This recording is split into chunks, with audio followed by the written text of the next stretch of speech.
Well, a number of protests have now taken place in Chinese cities. There have been demonstrations in Urumqi in Xinjiang province where 10 people died in an apartment fire, reportedly because emergency services there were hindered by COVID lockdown procedures.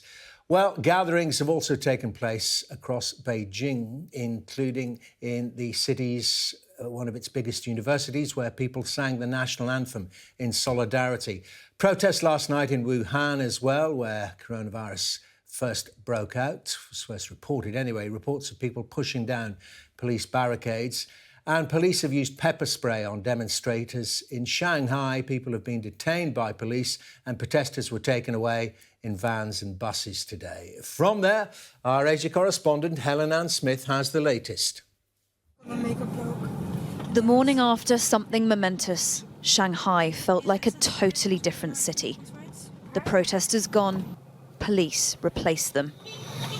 Around the hotspots, barriers went up, and so did the tension. The message here felt abundantly clear. More would not be stood for. Just a bit further up here is the crossroads where the protests have been focused. And the roads are open, but there are these big barricades that have been put up. If last night things were angry and emotional, today they just feel incredibly tense. Such was the police presence, it was hard to film anything here. But agitation was in the air. And we captured this moment on a phone. His crime unclear, lingering too long perhaps. As night fell, there was a sense the heavy-handedness was working.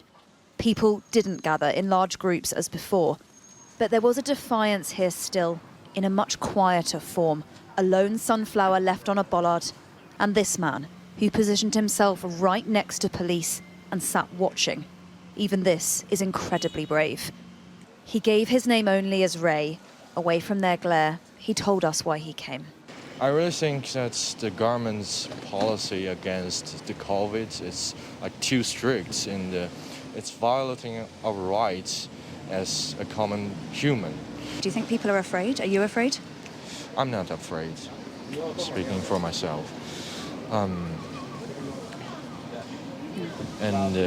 Yes, there are people who are afraid because I do see that there are videos of policemen catching people and I know what happened next.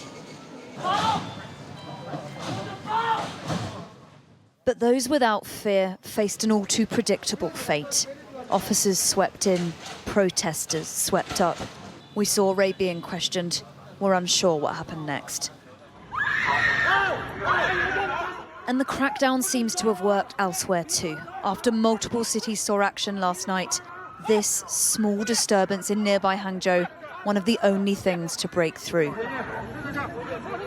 But the underlying grievance has not gone away. Zero COVID exhaustion. Images of the rest of the world in packed World Cup stadiums haven't helped. Shots of unmasked fans now being actively replaced, obscured by the censors. But what happened here has still made history. It has still been extraordinary. There's a sense voices might be quiet for now, but not forever. Helen-Ann Smith, Sky News in Shanghai.